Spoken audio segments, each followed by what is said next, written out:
Well, apparently it wants me to orient this way. I was going to do it the other way, so silly me.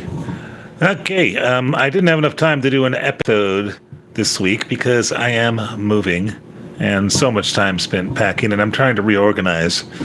But while I was reorganizing, I found these. Some Topps baseball cards. They're from either 1988 or 1990. I'm just not sure, but I'm sure the year will be on the card.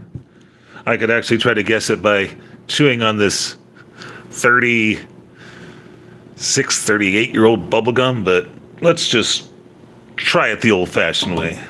So we're going to open up the cards, because apparently people do that. They just open up decks of cards to see what's inside.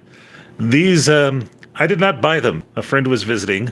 I don't remember exactly when. It was either 88 in Salinas, California, or 1990 in LA.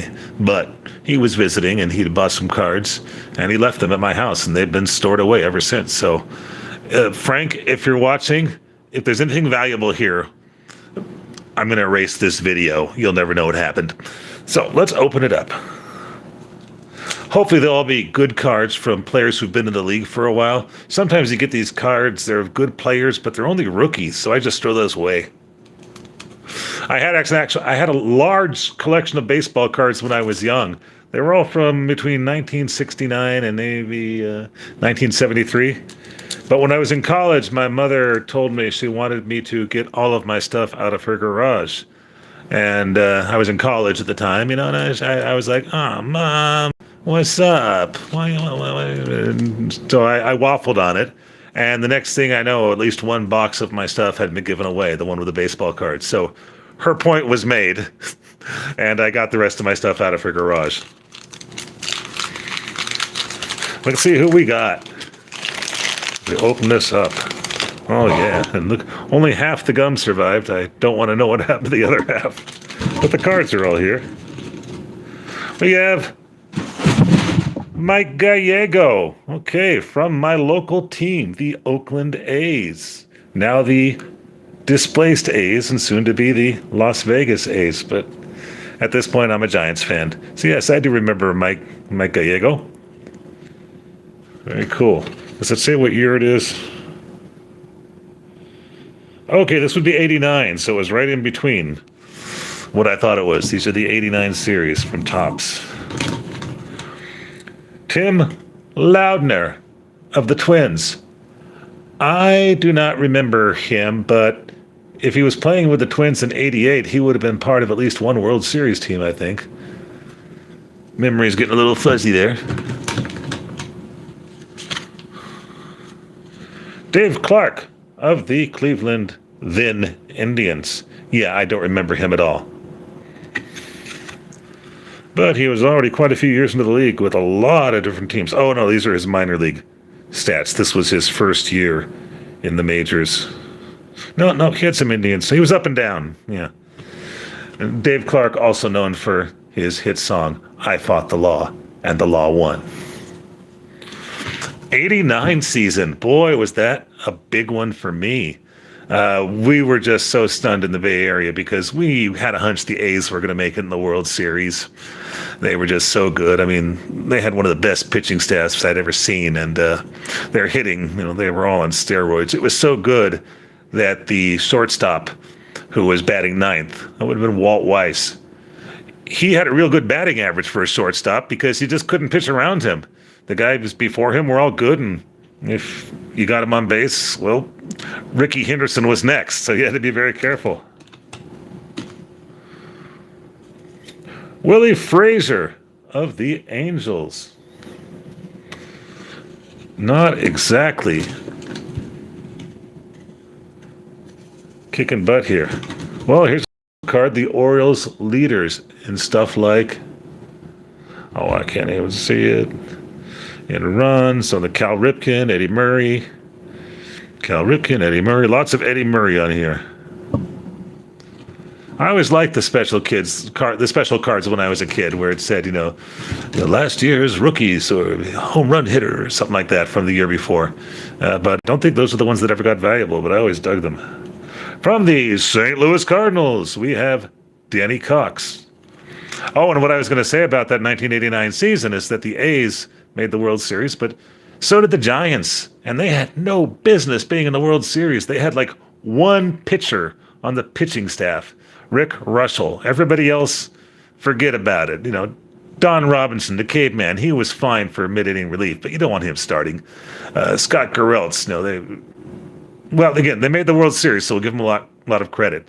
And, I spent way too much money on those World Series tickets. I could not afford it. I was just working a restaurant job at the time, but I got them.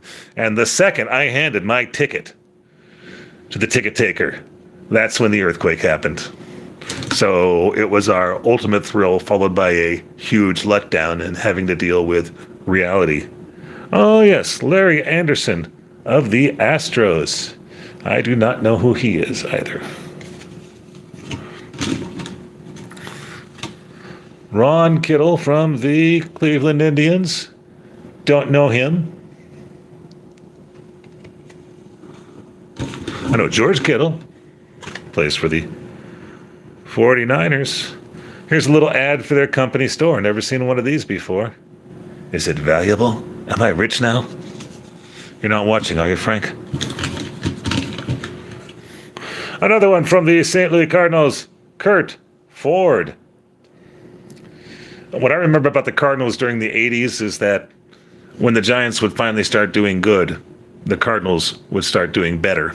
And the Cardinals also had Jack Clark, who came over from the Giants in a trade. And it was one of those trades where it was good for both the fans and the player, because the Giants fans didn't like him and he didn't like us. Kurt Wilkerson of the Texas Rangers. I believe the Rangers might be maybe the only team in Major League Baseball that I have not seen live. I am doing the ballpark chase. I have seen 17 stadiums so far. I'm not going to see very many this year, maybe only one new one. I do plan on going to Seattle in August, and hopefully I can see the Mariners. Who's this guy? Sean Dunston of the Cubs. Yeah, there's a guy I know. Those are the guys the Giants beat in the playoffs. And again, the reason I'm so amazed is that the Cubs were a much better team than the Giants, but in the 3 of 5 series, it's anybody's game.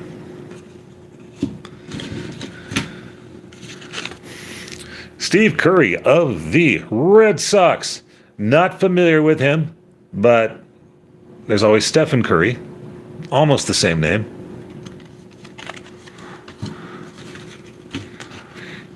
From the Milwaukee Brewers, we have Jim Adducci. Yeah. Looks like he was only just called up the year before.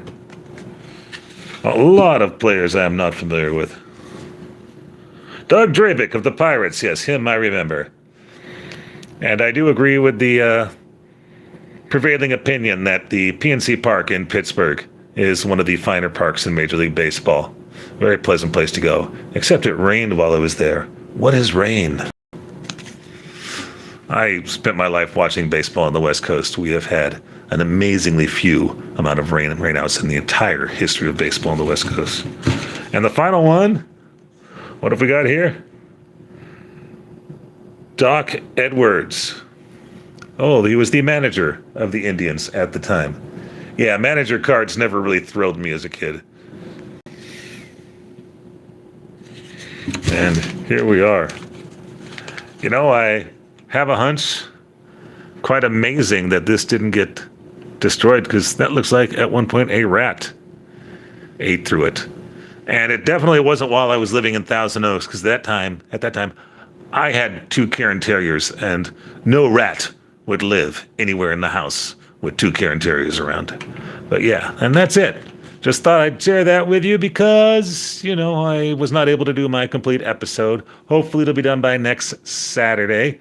It's the deep, dark secrets of Las Vegas, which is where I currently live. Anyway, I see a lot of comments, but I'm doing this on the phone and I can't really comment. No, it would take me forever, and I'd be like going, it takes me forever to type like that. So, but I see a lot of highs. Thank you for the highs. Somebody from Bangladesh saying hello. I'm surprised how many followers I have from around the world. For some reason, I'm very popular in Kenya. Who knew?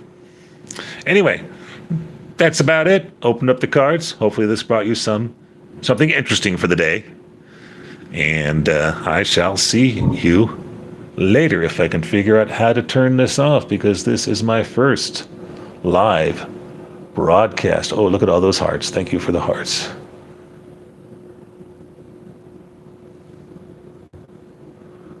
There it is.